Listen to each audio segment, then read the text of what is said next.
साल था 1967। जगह हरियाणा। एक विधायक थे जिनका नाम था गयालाल। उन्होंने सुबह एक पार्टी ज्वाइन की, दोपहर को उनका मूड बदला और उन्होंने दूसरी पार्टी ज्वाइन कर ली और शाम होते होते उन्होंने फिर से तीसरी पार्टी बदल ली। यानी सिर्फ 9 घंटे के अंदर एक नेता ने 3 बार अपनी निष्ठा यानी कि लॉयल्टी बदल दी। जब चंडीगढ़ में एक प्रेस कॉन्फ्रेंस हुई तो उनके नए नेता ने उन्हें खड़े करके कहा, गया राम अब आया राम हो गए हैं।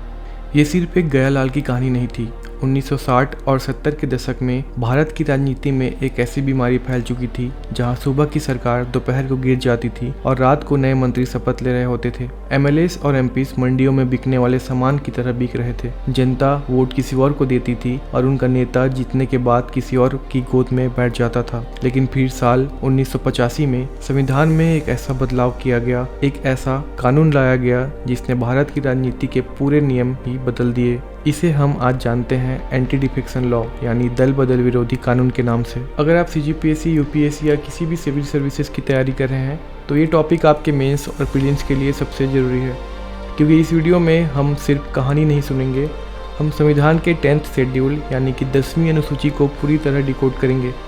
आर्टिकल 102 और 191 को हम समझेंगे और देखेंगे कि क्या सच में इस कानून के बाद एमएलएस का बिकना बंद हुआ या अब बिकने का तरीका बदल गया है।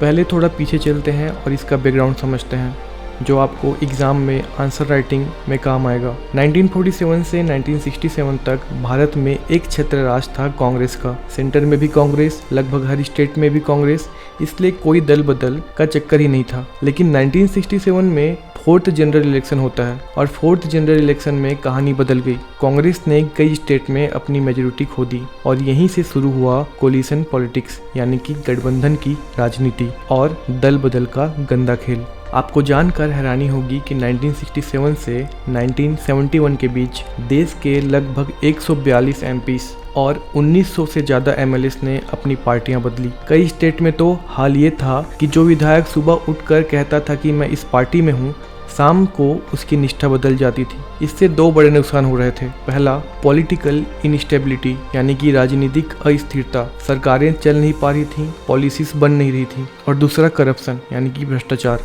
एमएलएस को खुलेआम मोटी रकम और मंत्री पद का लालच दिया जाता था। इसको रोकने के लिए 1967 में ही पार्लियामेंट ने वाईबी चौहान कमेटी बनाई थी। इस कमेटी का नाम याद रखना, एग्जाम के लिए इम्पोर्टेंट है। चौहान कमेटी ने कहा कि इस पर कानून बनाना जरूरी है, पर राजनीतिक आम सहमति न बनने के कारण ये मामला लटक गया। फिर साल 1984 में इंदिरा गांधी का असैसिनेशन हो जाता है। राजीव गांधी देश के प्रधानमंत्री बनते हैं और उन्हें मिलती है एक ऐतिहासिक प्रचंड बहुमत। राजीव गांधी ने तय किया कि इस राजनीतिक बीमारी को हमेशा के लिए दफन करना होगा। साल 1985 में राजीव गांधी सरकार लाती है 52nd कॉन्स्टिट्यूशनल अमेंडमेंट बिल। इसके जरिए देश के संविधान में एक नया पन्ना जोड़ा जाता है जिसे हम कहते हैं 10th शेड्यूल। साथ ही संविधान के 4 आर्टिकल में बदलाव किया जाता है। आर्टिकल 102 क्लॉज 2 और आर्टिकल 101 क्लॉज 2 ये पार्लियामेंट के लिए, और आर्टिकल 191 क्लॉज 2 और 190 क्लॉज 2 ये स्टेट लेजिस्लेचर असेंबली के लिए। चलिए अब बिल्कुल एग्जाम ओरिएंटेड स्टाइल में समझते हैं कि इस कानून के तहत किसी एमपी या एमएलए की कुर्सी कब जा सकती है। इसके 3 मेन ग्राउंड्स हैं, ध्यान से सुनिए। ग्राउंड 1, वॉलंटरी रिजिग्नेशन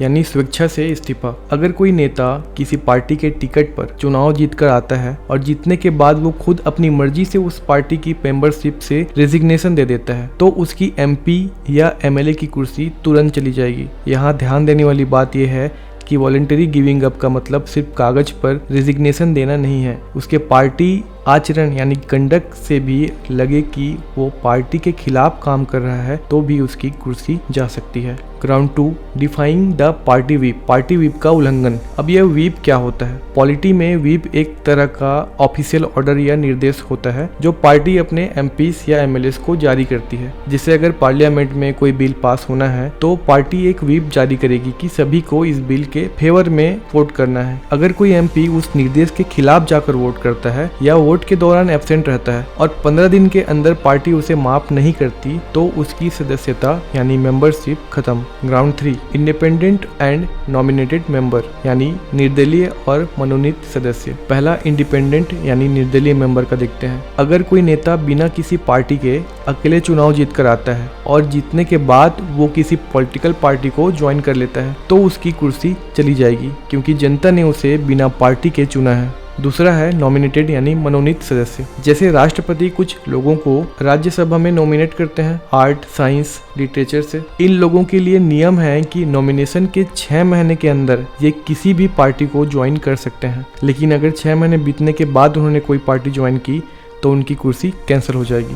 आपको लग रहा होगा कि वाह क्या सॉलिड कानून बना दिया, अब तो कोई नेता बिक ही नहीं सकता। लेकिन हमारे देश के नेता और वकील संविधान से 2 कदम आगे चलते हैं। 1985 के कानून के मुताबिक अगर किसी पार्टी के 1/3 1/3 MLAs एक साथ टूटकर अलग होते हैं और एक नई पार्टी बनाते हैं या किसी दूसरी पार्टी में जाते हैं तो उन पर एंटी डिफेक्शन लॉ लागू नहीं होगा। इसे ग्रुप डिफेक्शन कहा गया है, यानी अगर आप अकेले पार्टी बदलेंगे तो आप गद्दार, आपकी कुर्सी जाएगी। लेकिन अगर आप पूरे गैंग के साथ पार्टी बदलेंगे तो आप पर कोई कानून लागू नहीं होगा। इसका नतीजा क्या हुआ? अकेले MLAs का बिकना बंद हो गया। अब पूरे के पूरे ग्रुप की होलसेल चेकिंग शुरू हो गई, पूरे ग्रुप को खरीदा जाने लगा। इस गंदे खेल को रोकने के लिए साल 2003 में अटल बिहारी वाजपेयी की सरकार एक और बदलाव लाती है, 91st कॉन्स्टिट्यूशनल अमेंडमेंट एक्ट। इस अमेंडमेंट ने स्प्लिट 1/3 वाले नियम को बिल्कुल खत्म कर दिया। अब नया नियम ये बना कि अगर आपको बिना कुर्सी गंवाए किसी दूसरी पार्टी में जाना है तो कम से कम 2/3 2/3 MPs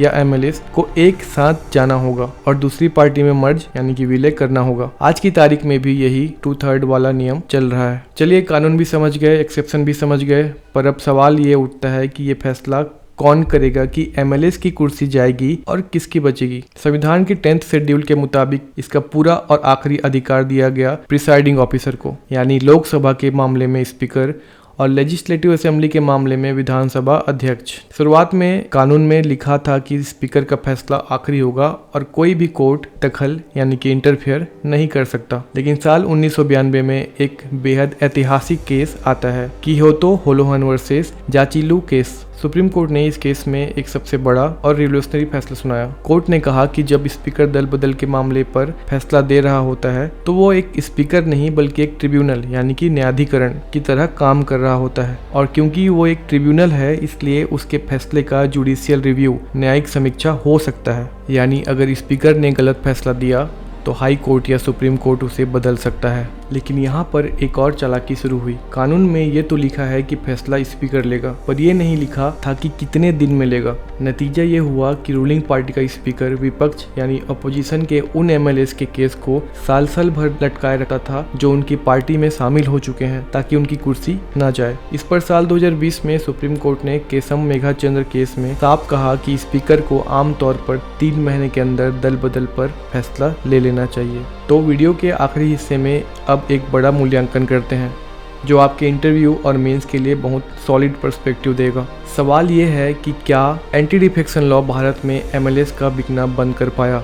इसका जवाब हाँ भी है और नहीं भी। इसके फायदे देखते हैं। पहला, इस कानून ने सरकारों को एक हद तक स्टेबिलिटी दी। अब कोई अकेले उठकर सरकार नहीं गिरा सकता। दूसरा, पॉलिटिकल पार्टीज के डिसिप्लिन को मजबूत किया। लेकिन इसके नुकसान भी हैं। पहला, होलसेल डिफेक्शन। पहले छोटी चोरी होती थी, अब डकैती होती है। अब अकेले MLAs नहीं बिकते, सीधे 2/3 का पूरा ग्रुप टूटता है और रिसोर्ट पॉलिटिक्स शुरू हो जाती है। दूसरा है फ्रीडम ऑफ स्पीच खत्म। इस कानून का सबसे बड़ा नुकसान ये हुआ कि इसने एक ईमानदारी से काम करने वाले MP MLA की आज़ादी छीन ली। अगर किसी MP को लगता है कि उसकी अपनी पार्टी कोई गलत बिल ला रही है तो भी वो देश के हित में उसके खिलाफ वोट नहीं कर सकता, क्योंकि उसे अपनी कुर्सी बचानी है।